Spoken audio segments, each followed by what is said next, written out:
Bab 476 Lagu Cahaya dan Kegelapan. Beberapa waktu kemudian, Sunni merenungkan pilihan hidupnya sambil duduk di barisan belakang teater yang ramai. Lampu sudah padam, yang jelas tidak berarti apa-apa baginya. Orang-orang sepertinya sangat bersemangat untuk menonton filmnya. Terutama Evie, yang berada di sisinya, mengunyah sesuatu yang disebut popcorn dan menatap layar. Dalam kegelapan, musik muram mulai diputar, bergema di seluruh ruangan dan membuat penonton menggigil. Evie tiba-tiba menusukkan sikunya ke tulang rusuknya. Apakah kamu tahu siapa komposer untuk hal ini? Itu Griffin. Aku tidak tahu bagaimana mereka berhasil mendapatkannya, tapi dia mencetak seluruh film. Suatu kehormatan. Bisakah kamu mempercayainya? Sunni tidak tahu siapa pria Griffin ini, tapi menilai dari reaksi Evie, dia orang yang terkenal. Memijat tulang rusuknya dengan meringis, Sunni memberikan jawaban tertahan, saya bisa. Di layar, interior ruangan yang luas dan terang benderang muncul. Seorang gadis kecil dengan rambut perak sedang bermain di atas karpet, sementara seorang pria tampan dengan lingkaran hitam di bawah matanya terlihat sedang mempelajari peta. Apa-apaan? Apakah itu seharusnya Nevis? Jika demikian, rambutnya seharusnya hitam. Itu hanya berubah menjadi perak setelah mimpi buruk pertamanya. Evie terkikik. Imut-imut sekali. Gadis itu, sementara itu, mendekati meja dan menyentuh pedang aneh yang tergeletak di atasnya. Bilah pedang itu pendek dan cacat, seolah-olah sudah lama hancur. Namun, sebelum gadis itu sempat melukai dirinya sendiri, pria itu mengangkat pedangnya dan menjauhkannya dari jangkauannya. Ini bukan mainan, Nevis. Sunni mengusap wajahnya dan meringis. Tapi, ayah, kenapa pedangmu patah? Pria itu tersenyum. Jadi bagaimana kalau patah? Masih tajam. Kemudian, dia meletakkan tangannya di bahu gadis itu dan menatapnya dengan ekspresi yang sangat serius. Suatu hari kamu akan menggunakan pedang juga, sayang. Ketika kamu melakukannya, ingat satu hal, kita, bangkit. Hanya mengangkat tangan untuk melindungi umat manusia. Selama kita tidak menyerah, tidak peduli seberapa buruk situasinya, akan ada harapan. Sama seperti pedang ini, umat manusia lebih tangguh daripada kelihatannya. Sunni memiringkan kepalanya. Tunggu, ini bahkan tidak masuk akal. Namun, adegan itu sudah berakhir. Layar menjadi hitam selama beberapa saat, dan film beralih ke masa depan. Nevis, sekarang kecantikan giok yang lesu dengan pinggang ramping, sosok yang murah hati, bulu mata panjang, dan mata abu-abu yang memesona, memasuki akademi. Yang terjadi selanjutnya adalah montase latihan panjang yang menunjukkan dia mengalahkan setiap penidur lainnya di sana dengan pedang latihan, sambil menawarkan kata-kata bijak. Seperti jangan pernah putus asa, atau ingat tugasmu, atau kami adalah manusia. Propaganda itu begitu norak dan diletakkan begitu tebal sehingga Sunni tidak bisa menahan rasa ngeri. Satu-satunya orang yang tidak bisa dikalahkan oleh kecantikan giok adalah seorang pemuda tampan. Dengan fitur maskulin, bahu lebar, dan pembawaan yang mulia. Hanley Kester. Oh tidak, oh tidak. Sunni seharusnya bisa menebak dari undangan yang diberikan Kai padanya.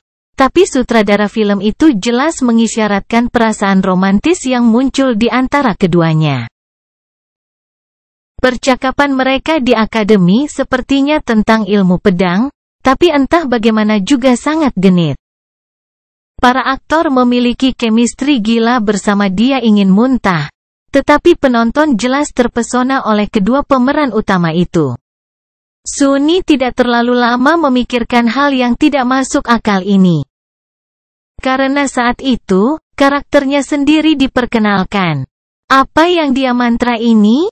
Aktor yang disewa untuk memerankannya benar-benar anak kecil. Itu adalah seorang remaja laki-laki berusia sekitar 13 tahun, dengan seringai nakal dan wajah yang, karena tidak ada kata-kata yang lebih baik, hanya memohon untuk dipukul. Lebih buruk dari itu, dia terlihat sangat tidak berpendidikan, kikuk, dan naif. Singkatnya, Sunny adalah komik yang melegakan. Dia menoleh ke arah Evie dengan marah, hanya untuk melihatnya tertawa tanpa suara. Ya ampun! Siapa direktur casting untuk film ini? Aku harus mengirimi mereka bunga. Bahkan bayangannya pun tertawa. Keduanya, Sunny menggertakkan giginya, berjanji akan membalas dendam pada Kai dan Evie karena membuatnya menahan ini, dan kembali ke layar. Akhirnya, Nevis memasuki alam mimpi dan mendapati dirinya berada di Forgotten Shore. Labirin koral dan laut gelap diciptakan kembali dengan detail sedemikian rupa sehingga dia tidak bisa menahan diri untuk tidak menggigil. Ya, mereka melakukan penelitian, setidaknya. Penonton menahan napas selama perjalanan Nev ke kota gelap. Sifat menakutkan dari gelombang gelap dan pertempuran mematikan dengan makhluk mimpi buruk yang bangkit yang menghuni labirin menciptakan suasana yang benar-benar tegang dan mencekik. Tentu saja, semua orang tahu bahwa karakter utama tidak akan mati di paruh pertama film. Tapi disitulah Sunny, serta Casey, ikut bermain. Seperti yang dia duga, film itu memperlihatkan mereka sebagai beban yang harus dipikul oleh Nevis dalam perjalanan heroiknya. Tapi karena sangat sedikit orang yang tahu siapa Sunny, nasibnya tidak pasti. Nevis pasti akan selamat, tetapi bagaimana dengan teman-temannya? Dan berkat karakternya, ada juga saat-saat kesembronoan yang menyenangkan di tengah semua ketegangan. Beberapa kali, seluruh penonton tertawa terbahak-bahak setelah Sunny di layar melakukan sesuatu yang sangat bodoh atau mengatakan sesuatu yang sangat keterlaluan. Dia juga perlahan mengembangkan slogannya. Itu adalah, apakah kamu gila? Itu tidak hanya membuat penonton terkekeh, tetapi juga memberi Nevis kesempatan untuk mendidik pengikutnya yang tidak berguna, sehingga secara alami menyampaikan banyak eksposisi yang diperlukan. Namun, Sunny yang asli tidak senang. Karena mereka tidak tertawa bersamanya. Mereka menertawakannya. Bodoh, apa yang kamu ketahui? Mereka tidak tahu apa-apa. Karena tidak ada yang benar-benar tahu apa yang mereka bertiga lalui dalam perjalanan mereka ke kota kegelapan, penulis hanya mengemukakan beberapa bahaya yang mengerikan untuk diatasi Nevis. Namun, akhirnya mereka berhasil sampai ke kota kuno, dan bertemu Evie. Evie diperankan oleh seorang aktris yang sangat tinggi, atletis, dan menarik. Namun, cara dia memainkannya adalah pemandangan yang harus dilihat. Pada dasarnya, aktris itu berusaha keras untuk menggambarkan pemburu wanita itu sebagai seorang yang karismatik, tetapi bukan orang biadab yang cerdas yang semuanya berotot dan tidak memiliki otak. Yang dia tahu bagaimana melakukannya hanyalah berkelahi, makan, dan menghancurkan barang-barang. Sunny menoleh ke Evie dan menyeringai, penuh kedengkian dan sombong. Ini adalah pertama kalinya dia melihat wanita muda yang riuh itu. Benar-benar malu. Direktur casting, katamu, kurasa aku akan mengirimi mereka bunga juga. Bab 477 tepuk tangan berdiri. Setelah Nevis mencapai kota kegelapan dan pemburu wanita diperkenalkan, baik Sunny maupun Evie menonton sisa film dengan ekspresi muram. Babak kedua terjadi di pemukiman luar, dan didedikasikan untuk upaya heroik Nev untuk melindungi dan menginspirasi pria dan wanita muda yang terperangkap di sana. Ada banyak pidato berapi-api, ekspedisi berdarah ke kota kegelapan, dan perselisihan yang menegangkan dengan pasukan Gun Lauk. Ada juga banyak kejahatan dari Sunni muda, hingga menyenangkan penonton.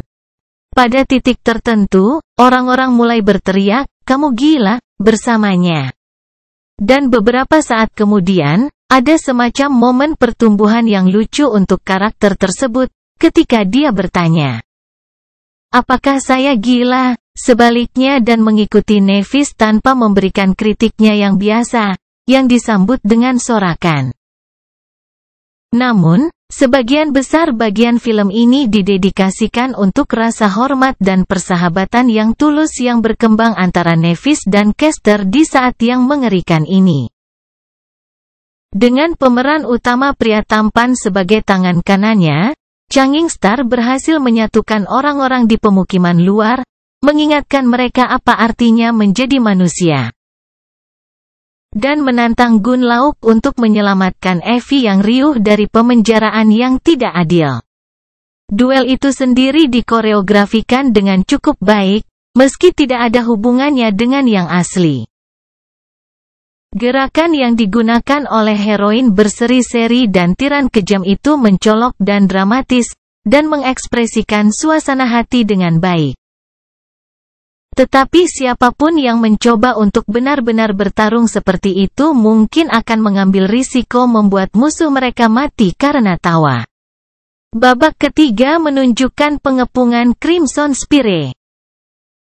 Sikap heroik para prajurit dari baris pertama dan Evie, pertempuran Kai di langit dengan Spire Messengers, dan Neve dan Kester saling bertarung, membunuh lusinan makhluk mimpi buruk bersama-sama. Penonton sepertinya lupa untuk bernapas, dan bahkan Sunni harus mengakui bahwa adegan pertempuran difilmkan dengan sangat baik, menampilkan kekacauan, kengerian, dan korban jiwa manusia yang mengerikan yang pasti akan dituai oleh pembantaian semacam itu. Banyak karakter sampingan yang sudah dicintai orang mati secara heroik, dan dia bahkan mendengar beberapa isak tangis datang dari kegelapan. Ditambah dengan musik yang indah, suasananya tidak tragis. Sebaliknya, kemenangan dan kemuliaan, seolah-olah mati dengan cara ini adalah kehormatan tertinggi yang bisa diterima manusia. Sedikit tidak nyaman, Sunni bergeser di kursinya. Pria Griffin itu benar-benar tahu cara membuat nada. Ketika situasi paling genting, dengan air gelap naik dan mengancam akan menenggelamkan semua prajurit yang masih hidup, perubahan tiba-tiba terjadi. Laut tiba-tiba mundur, dan monster mulai jatuh ke tanah. Kester, berlumuran darah dan luka, menatap Nevis dan berbisik, "Nyonya. Matahari." Memang, matahari tiba-tiba berubah menjadi merah mengancam, cahayanya membasmi makhluk mimpi buruk yang tersisa dan menyerang manusia. Untuk pertama kalinya di seluruh film, ekspresi tidak pasti dan putus asa muncul di wajah Changing Star. Keselamatan datang dari seseorang yang tidak pernah diharapkan oleh penonton untuk melakukan sesuatu yang begitu mendalam, dering bel yang jelas bergema di udara. Dan sosok kecil Sunni yang kikuk dan tidak berguna dapat terlihat di dekat menara, melambaikan tangannya di udara. Para penyintas bergegas menuju Crimson Spire dan masuk ke dalam. Di sana, Nevis mendongak, lalu menoleh ke arah Sunni. Seseorang harus menghentikan teror agar semua orang bisa melarikan diri. Aku akan berperang melawan mimpi buruk itu. Tapi ada tugas penting yang harus kamu selesaikan. Pimpin semua orang ini ke gerbang. Sunni di layar memandang Changing Star dengan ketakutan, "Nyonya Nevis. Apakah kamu sudah gila? Aku hanya seorang anak canggung dari pinggiran. Bagaimana kamu bisa mempercayakan sesuatu yang begitu penting kepada orang sepertiku?" Sunni di dunia nyata menahan erangan marah. Namun, orang-orang yang hadir agak emosional, "Kamu bisa melakukannya. Sunni, kamu punya ini, nak." Kamu pengintai yang hebat, jangan menjual dirimu pendek. Di layar, aktris cantik yang berperan sebagai Nevis memandang rendah anak laki-laki yang lucu dan sedikit menyedihkan di depannya dan meletakkan tangannya di bahunya. Kami, bangkit, harus bangkit untuk melindungi umat manusia. Selama kami tidak menyerah, tidak peduli seberapa buruk situasinya, akan ada harapan. Aku percaya padamu, Sunni. Kamu mampu melakukan lebih dari yang kamu pikirkan. Dengan itu, dia meninggalkan yang selamat dan pergi untuk melawan teror, sementara Sunni membimbing semua orang ke gerbang. Dan di suatu tempat dalam prosesnya, Caster meninggalkan grup untuk membantu Changing Star dalam pertempuran. Adegan terakhir dari film dipotong antara 100 orang yang selamat yang berjuang menuju Gateway dan duo tragis yang melawan makhluk mengerikan di puncak Spire. Banyak orang yang hadir menangis, tahu betul bahwa tak satu pun dari mereka akan kembali ke dunia nyata. Pada akhirnya, Caster dengan gagah berani mengorbankan dirinya untuk melindungi Nevis, menghancurkan hati begitu banyak penonton. Para penyintas menemukan Gateway dan melarikan diri beberapa detik sebelum dihancurkan. Tembakan terakhir menunjukkan Neve yang berlumuran darah berjalan keluar dari menara, memegang pedang patah di tangannya. Saat dia menatap Forgotten Shore, satu-satunya air mata mengalir di pipinya. Selama kita tidak menyerah, masih ada harapan. Layar menjadi hitam, dan di saat berikutnya, penonton meledak dengan tepuk tangan. Sunni menatap semua orang itu, banyak dari mereka bertepuk tangan dengan air mata berlinang, dengan ekspresi aneh di wajahnya. Apakah mereka benar-benar menyukai omong kosong itu? Dia menoleh ke Evie, menunggu sejenak, dan bertanya, kau menyukainya? Mantan pemburu wanita itu menatapnya lama. Lalu, dia berkata, siapa aku, idiot? Tentu saja aku tidak menyukainya. Ini benar-benar omong kosong. Sunni mengembuskan napas lega. Setidaknya ada satu orang waras lainnya di teater ini. Bab 478 kredit di mana kredit jatuh tempo. Setelah film selesai, Kai muncul dengan tepuk tangan yang memekakkan telinga dan memberikan pidato singkat. Memberi selamat kepada sutradara dan kru film dan kemudian mengundang mereka ke atas panggung untuk tanya jawab singkat. Sunni menatap direktur parodi ini, dengan serius mempertimbangkan untuk membunuhnya diam-diam selama beberapa saat. Kemudian, dia melirik Evie, yang dilihat dari wajahnya, berpikir sama. Dia berlama-lama selama beberapa saat, lalu bertanya, apa yang ingin kamu lakukan? Wanita muda itu menarik napas dalam-dalam, menoleh ke arahnya, dan tersenyum. Aku lapar, ayo makan. Bersama-sama, mereka menyelinap keluar dari ruang pemutaran dan pergi mencari restoran teater.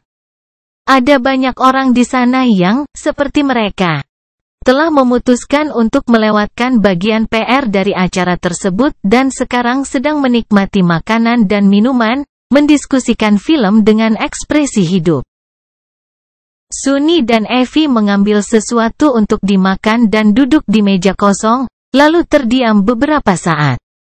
Masing-masing sibuk dengan pikirannya masing-masing. Sekarang Sunni punya sedikit waktu untuk mencerna filmnya, amarahnya sedikit mereda. Bahkan, dia senang. Tentu, cara dia digambarkan dalam cerita itu sangat jauh dari kebenaran, dan lebih dari sedikit memalukan. Tapi, di satu sisi, inilah yang dia butuhkan. Sekarang setelah Nevis menjadi tuannya, dia tidak perlu terlalu menyembunyikan kekuatan dan nama sejatinya. Tapi dia masih memilih untuk tetap berada dalam bayang-bayang, bukan hanya karena ada kemungkinan menjadi tidak memiliki tuan lagi. tetapi juga karena itu adalah cara terbaik untuk berada di dunia yang penuh dengan bahaya tersembunyi dan musuh yang kuat. Menjadi terkenal akan membuat banyak hal menjadi sulit baginya, dan membuat setiap pertempuran yang dia lakukan setelah itu menjadi lebih sulit. Lagi pula, tidak ada keuntungan yang lebih baik daripada diremehkan oleh musuh. Dari sudut pandang itu, cara konyol dia digambarkan dalam film adalah berkah. Itu membuat kemungkinan siapapun berpikir tinggi tentang dia jauh lebih rendah. Tentu saja, tidak semua orang akan menonton parodi itu, tetapi banyak yang akan menontonnya, dan opini mereka akan menyebar. Siapa yang akan percaya bahwa sahabat karib bintang pengubah? Pada kenyataannya, adalah salah satu yang paling berbahaya dari kebangkitan hidup, dan dengan demikian menganggapnya sebagai ancaman serius? Hampir tidak ada. Jadi, sebenarnya, sutradara Song of Light and Darkness secara tidak sengaja memberinya bantuan. Puas dengan kesimpulan itu, Sunni melihat sekeliling. Dia melihat beberapa orang memandangi Evie dengan ekspresi terkejut, jelas mengumpulkan keberanian mereka untuk datang dan memperkenalkan diri. Tapi belum ada yang punya. Namun, dia bisa mendengar bisikan mereka, "Lihat. Itu dia, dibesarkan oleh serigala." Astaga, aku mendengar tentang situasinya, tapi untuk benar-benar melihat. Dia sangat berani. Evie sendiri anehnya pendiam. Dia mengabaikan bisikan itu, lalu menatapnya dan bertanya, "Hei, Sunni. Boleh aku bertanya sesuatu?" Merasakan bahwa ini bukanlah pertanyaan sederhana, dia sedikit tegang, lalu berkata, "Tentu." "Ada apa?" Evie ragu-ragu selama beberapa saat, lalu merendahkan suaranya, agar tidak ada yang bisa mendengar. "Apakah Caster benar-benar pergi untuk membantu Nevis?" Sunni menatap temannya sebentar, lalu menggelengkan kepalanya. "Tidak. Dia pergi untuk memastikan dia mati." Evie menarik napas dalam-dalam. "Jadi begitu." Dia tidak melanjutkan percakapan itu, seolah-olah jawabannya membenarkan sesuatu yang sudah dia curigai. "Ya." Meskipun sikapnya sering kasar dan cara dia digambarkan dalam film, Evie sama sekali tidak bodoh. Nyatanya, dia sangat cerdas, berkepala dingin, dan licik. Jika tidak, dia tidak akan pernah bertahan selama 3 tahun sendirian di jalanan kota kegelapan. Wajar baginya untuk memiliki kecurigaan, mengingat seberapa banyak yang dia ketahui. Untungnya, Evie tidak bertanya apa-apa lagi. Sebagian besar karena seorang pria aneh yang memasuki restoran, melihat sekeliling, memperhatikan meja mereka, dan berjalan dengan mata berbinar. Oh tidak, penggemar lain dari Raised by Wolves. Pria itu berhenti di depan mereka, menatap Evie, lalu menoleh ke arah Sunni dengan ekspresi terpesona. Apakah kamu sudah bangun, Sunles?" Sunni berkedip. "Apa? Ya." Senyum cerah muncul di wajah pria itu. Ya ampun, suatu kehormatan. Aku penggemar beratmu. Apa yang terjadi?" Sunni menatap pria berseri-seri itu, mencoba memahami apa yang dia katakan. Salah menilai ekspresinya, pria itu buru-buru berkata, "Oh, maaf. Aku sangat gugup hingga lupa memperkenalkan diri. Aku seorang penulis. Sebenarnya, akulah yang menulis skenario untuk A Song of Light and Darkness. Dan itu semua berkatmu." Evie menatap Sunni dengan ekspresi yang tidak menjanjikan sesuatu yang baik dan bertanya dengan suara manis, "Oh? Semua berkat dia? Kok bisa? Saya dalam masalah?" Senyum pria itu semakin lebar. "Laporan eksplorasi di pantai yang terlupakan? Ini adalah karya akademis yang sangat brilian. Saya mendasarkan sebagian besar penelitian saya pada karya mendalam Anda, Awaken Soon-less. Semua orang di kru dan semua pemain membacanya setidaknya sekali. Saya bahkan bersikeras memberi Anda kredit rekan penulis, tapi sayangnya, itu tidak mungkin. Anda tahu, karena Anda bukan anggota serikat penulis skenario. Tapi jangan khawatir, saya akan memberitahu semua orang bahwa jika bukan karena Anda, film ini tidak akan ada. Sunny menatap pria itu dengan mata terbelalak, lalu berkata dengan suara lemah, tolong. Jangan, tapi itu tidak ada gunanya. Ah, kamu sangat rendah hati. Sangat sederhana. Yah, tentu saja, apalagi yang saya harapkan dari seorang peneliti berbakat seperti Anda. Tapi tidak tepat bagi saya untuk menerima semua pujian. Tidak, orang harus tahu. Dia melihat ke restoran dan memproklamirkan, bahkan tidak berusaha menahan suaranya. Bahwa Andalah, Awaken Soon-less, yang harus mereka syukuri karena dapat menikmati film kami yang luar biasa. Sunny melihat ke lantai. Kurasa aku harus membunuh Kai. Atau tunggu, tidak. Sebenarnya, itu mungkin membuat kita bahkan setelah seluruh bencana Mongrel. Bab 479 Delegasi. Beruntung bagi Sunny, Kai segera menyelesaikan urusannya, dan mereka dapat meninggalkan teater ke tempat yang lebih pribadi. Jika tidak, mungkin ada korban sipil di pemutaran perdana Song of Light of Darkness. Setelah penulis sialan itu mengumumkan identitas Sunny kepada semua orang di restoran, jumlah orang yang memintanya untuk mengatakan kamu gila, ke wajah mereka hampir mendorongnya ke tepi jurang. Bagaimanapun, dia segera menemukan dirinya di ruang tunggu yang canggih ditemani Evie, Kai, dan Aiko. Gadis mungil itu terlihat sangat tajam dalam balutan setelan bisnis modis dan memancarkan rasa profesionalisme dingin yang membuat orang berpikir dua kali sebelum mendekati Kai yang santai dan ramah. Yang, menurut Sunny, merupakan bagian besar dari menjadi manajer idola. Ketika mereka duduk, idola tersebut memberi mereka tatapan bersalah. Ya, tidak seburuk itu kan? Evie tersenyum padanya, dan berkata dengan manis, tentu. Tapi juga, satu-satunya alasan kau masih hidup adalah membersihkan darah dari kursi rodaku. Kai terkekeh gugup dan melirik Sunny, bagaimana denganmu? Sunny mengangkat bahu. Aku tidak keberatan. Sebenarnya, aku senang digambarkan sebagai orang bodoh yang kikuk. Pemanah yang menawan itu berkedip. Benar-benar, Sunny memberinya anggukan serius. Tentu saja, lebih mudah membodohi orang yang menganggapmu bodoh. Jadi, aku tidak keberatan. Kai membuang muka karena malu. Ngomong-ngomong, kamu tidak perlu terlalu khawatir, sungguh. Jenis film ini biasanya dibuat untuk meningkatkan moral publik. Tidak ada yang benar-benar akan menganggapnya serius.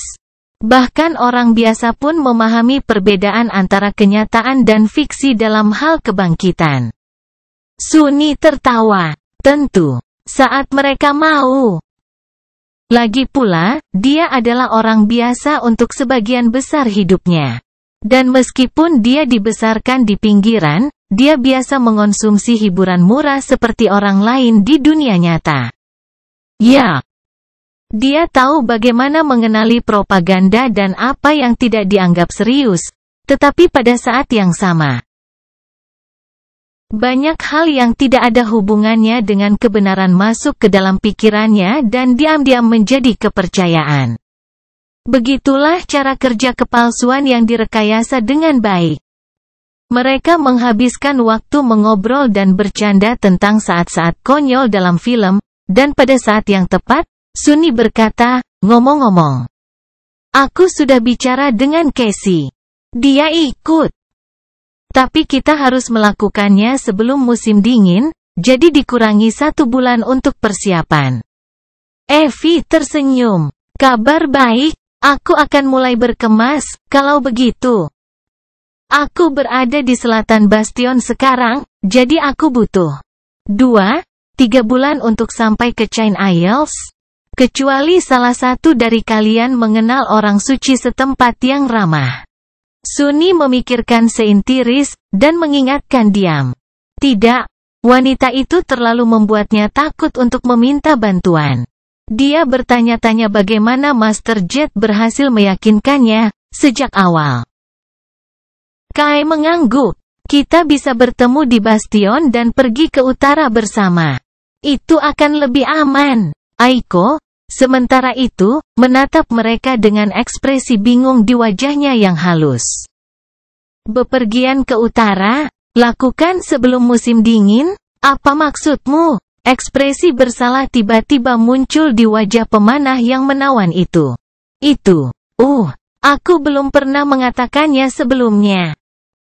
Tapi, pada dasarnya, aku akan bergabung dengan Sunny, Evie, dan Casey untuk menantang mimpi buruk kedua. Aiko menatapnya dengan ekspresi terkejut. Bukan untuk mencuri dari Sunny, tapi... Apa kamu sudah gila? Apa kamu sudah memberitahu agensi? Kai tersenyum lemah. Tidak, aku berharap kamu akan memberitahu mereka, sebenarnya. Mereka akan mendengarkanmu. Bukankah itu hal yang baik, sungguh? Untuk hubungan masyarakat. Plus, sebagai seorang master, aku tidak perlu mengunjungi alam mimpi setiap hari. Gadis mungil itu mendengus. Jika kamu bertahan hidup. Kemudian, dia melirik Sunny dan Evie, dan menggelengkan kepalanya. Siapa aku bercanda?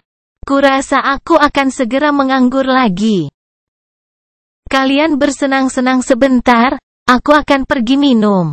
Dengan itu, dia bangkit dan pergi ke bar. Sunny berpikir sejenak, lalu bangkit juga. Aku akan pergi menemaninya.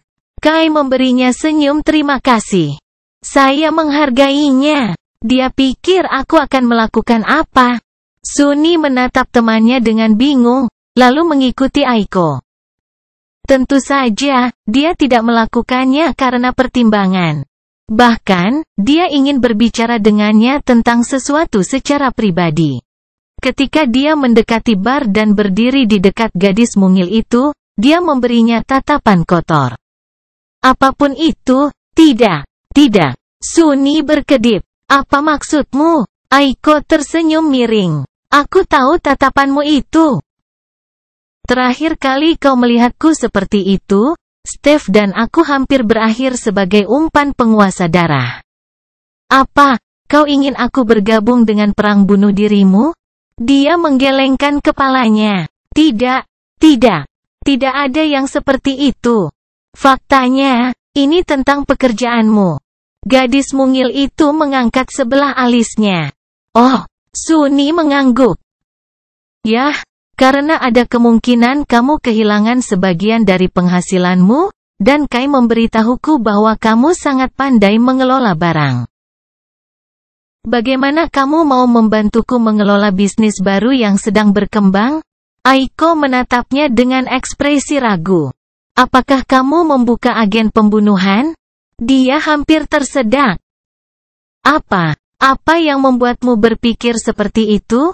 Tidak, aku baru saja menemukan cara untuk memindahkan item antara dunia nyata dan alam mimpi. Impianku, jika kamu perlu tahu, adalah menjadi pemilik toko memori elit. Gadis mungil itu menatapnya dengan mata lebar. Benar-benar, Sunny mengerutkan kening. Ya, sungguh, kenapa? Aku tidak boleh punya mimpi? Bayangkan saja, duduk dengan aman di toko yang dihias dengan modis tanpa harus mempertaruhkan kulitku di alam impian, dan memiliki banyak uang mengalir ke tanganku. Dari situlah mimpi dibuat, bukan? Aiko menggelengkan kepalanya dengan ekspresi bingung di wajahnya. Kukira, Sunny tersenyum. Kamu mengerti, yang lain mungkin berpikir itu konyol, tapi aku tahu kamu tidak akan melakukannya, sebagai mantan pemilik bisnis sendiri. Lagi pula, aku tidak akan memiliki gudang kenangan yang cukup besar untuk sementara waktu, tapi aku bisa mulai membuat reputasi untuk toko itu. Sebuah nama merek, atau apapun namanya. Jadi aku baru saja menjual 4 pecahan jiwa yang jatuh di jaringan, dari iblis yang aku bunuh. Aiko menatapnya dengan cemberut. Nah, kategori lisensi vendor apa yang Anda lamar?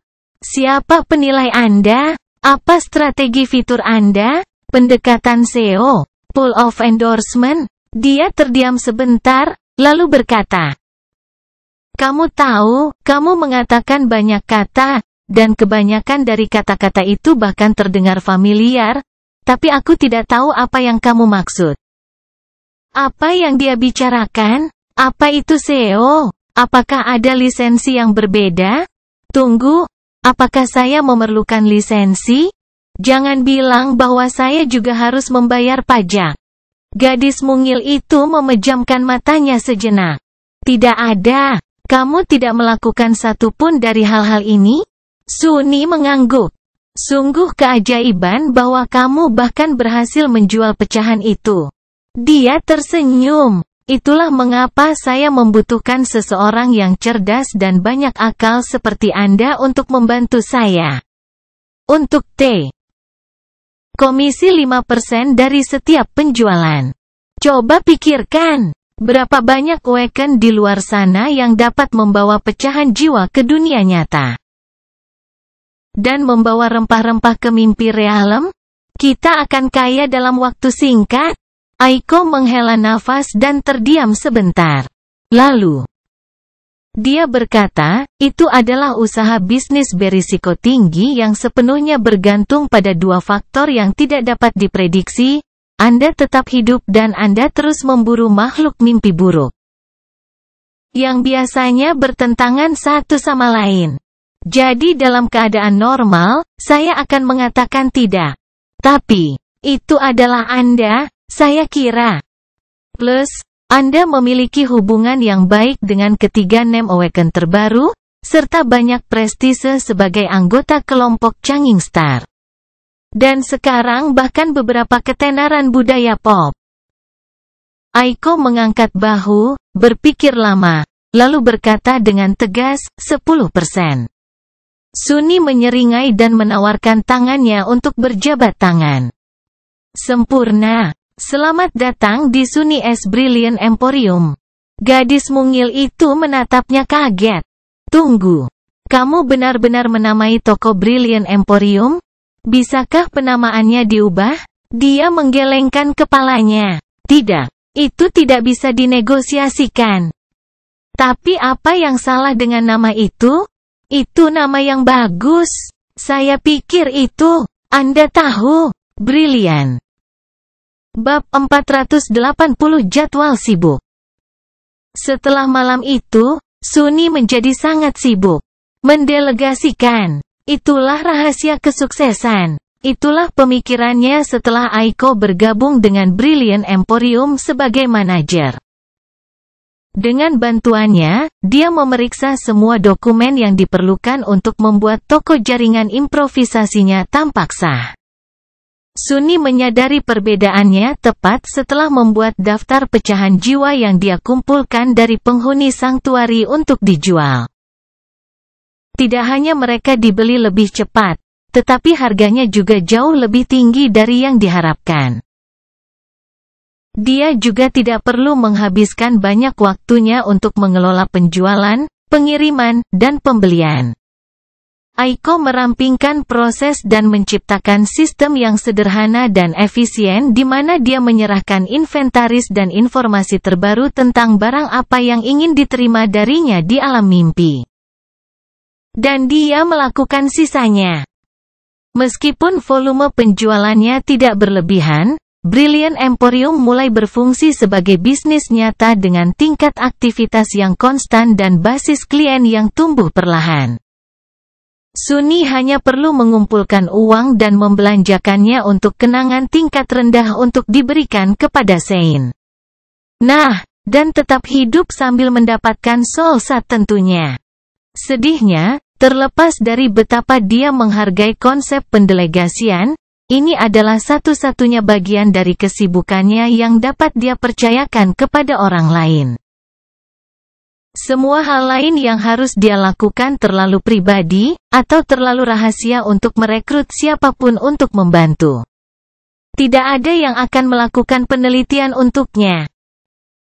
Jadi Sunny harus menghabiskan waktu menulis laporan, membawanya ke guru Julius, dan bekerja dengan lelaki tua itu agar mereka layak diberi hadiah dengan poin kontribusi. Tidak ada yang membawanya sebanyak laporan Forgotten Shore, tapi poinnya perlahan terkumpul. Demikian pula, sekarang setelah Casey melakukan ekspedisi yang panjang, dia adalah satu-satunya teman Neve, yang sebenarnya hanya ada 2 yang dapat mengunjunginya. Itu bukan beban, tetapi menyita sebagian waktunya. Dia juga mengawasi rune yang menggambarkan statusnya, dan melihat jumlah pecahan jiwa yang dimilikinya meningkat dengan kecepatan yang menakutkan hampir setiap hari. Sunny tidak tahu di mana Nevis berada dan apa yang dia lakukan, musuh macam apa yang dia lawan, tetapi mereka pasti sekuat jumlahnya. Dia harus mengikuti. Sekarang dia telah menerima dorongan besar untuk kekuatannya dengan mengorbankan koin ajaib ke altar putih di Sanctuary of Noctis. Kurang dari 400 fragmen berdiri di antara dia dan mampu membuat inti ketiga. Itu berarti dia harus terus bertualang ke hutan belantara kepulauan dirantai untuk memburu makhluk mimpi buruk. Dipersenjatai dengan penglihatan kejam dan kemampuan untuk memasukkan pedangnya dengan kerusakan jiwa yang tak terlihat atau nyala api ilahi, dia sekarang bisa melangkah lebih jauh dari sebelumnya. Dan menantang makhluk yang sebelumnya dia pilih untuk dihindari. Kematian mereka menghadiahinya dengan pecahan bayangan. Sementara tubuh mereka memberinya pecahan jiwa yang kemudian dijual dan diubah menjadi kenangan, dan melalui itu, menjadi pecahan bayangan juga, kali ini untuk dikonsumsi oleh Sein. Itu adalah siklus yang baik, tetapi melelahkan dan sangat berbahaya. Dan seolah-olah tekanan untuk mengikuti Changing Star belum cukup, dia juga harus melanjutkan latihan. Baik dengan tombak dengan bantuan Evie dan iblis pendiamnya, dan tanpa itu, untuk berlatih tarian bayangan. Namun, tugas kedua itu ternyata jauh lebih sulit daripada yang diharapkan Sunny. Sebelum terjun kembali ke Dreamscape, dia memutuskan untuk berhati-hati dan memeriksa bagaimana situasi dengan Mongrel.